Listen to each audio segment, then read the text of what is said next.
ہم یہ سمجھتے ہیں کہ صرف گھر اینٹوں پتھروں سے بنتا ہے۔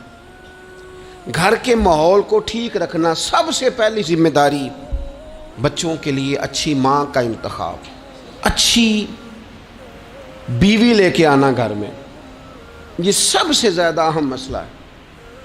نہ مانے ہم، لیکن بہرحال ڈھیر ساری جگہوں پہ دولت دیکھی جاتی ہے شادی سے پہلے۔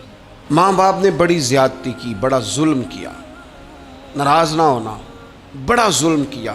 پیسے دیکھے، بچی اور بچے کا نکاح کر دیا۔ یہ اتنا بڑا زندگی میں آپ نے اپنی اولاد کے ساتھ ظلم کیا ہے کہ آپ تو سائیڈ پہ ہو جائیں گے، لیکن وہ بیچارہ ساری زندگی اس کو بھگتے گا۔ نبی پاک صلی اللہ تعالی علیہ وسلم نے الفاظ کو کھول کر، بات کو واضح کر کے بتایا تھا۔ ایک تو ہوتا ہے نا کہ آپ کو کسی تشریح میں جانا پڑے، حضور نے بالکل کھول کے فرمایا کہ عورتوں سے محض ان کی خوبصورتی کی وجہ سے شادی نہ کرنا، اس لیے کہ خوبصورتی ان کو ہلاکت میں ڈال دے گی، اور فرمایا محض ان کے مال کی وجہ سے شادی نہ کرنا، مال ان کو سرکش بنا دے گا۔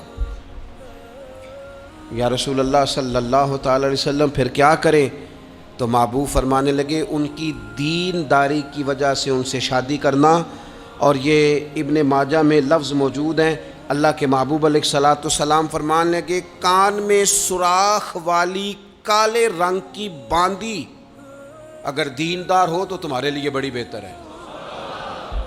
باندی ہو، رنگ سیاہ ہو، کان میں سوراخ ہو، اس سے نکاح کر لینا، شرط یہ ہے کہ دیندار ہو۔ بہت اثرات ہیں ماں کے، لہٰذا اس انتخاب کے اندر باریکی کا مزاج پیدا کریں اگر اپنے گھر کا ماحول ٹھیک رکھنا چاہتے ہیں۔ اور اگر ماحول ٹھیک نہیں ہے تو پھر آپ کروڑوں روپیہ لے آئیں، جس کے بچے ہی ناکام ہو گئے، اس کے پیسے کیا کریں گے؟ آپ بہت بڑا گھر بنا لیں، لیکن اگر بچے ہی ناکام ہو گئے تو آپ کی بڑی حویلی کیا کارنامہ سر انجام دے گی؟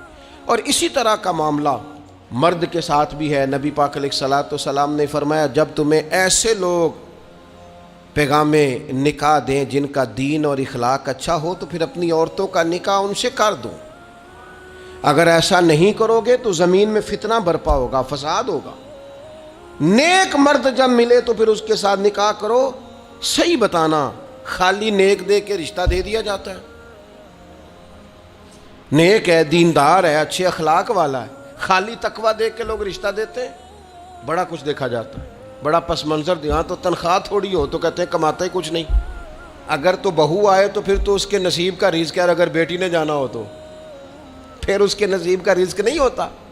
تو جن رشتوں کی بنیاد لالچ پر رکھی جاتی ہے وہاں گھر کا ماحول درست رکھنا ممکن نہیں رہتا۔ گھر کا ماحول اس وقت درست رہتا ہے جب تقویٰ کو، طہارت کو، پرہیزگاری کو، عمدہ اخلاق کو، عمدہ اطوار کو، اچھے نظریات، ستھرے مزاج، گھرداری کے ماحول کو جب پیش نظر رکھا جاتا ہے، پھر حالات کچھ اور طرح کے ہوتے ہیں۔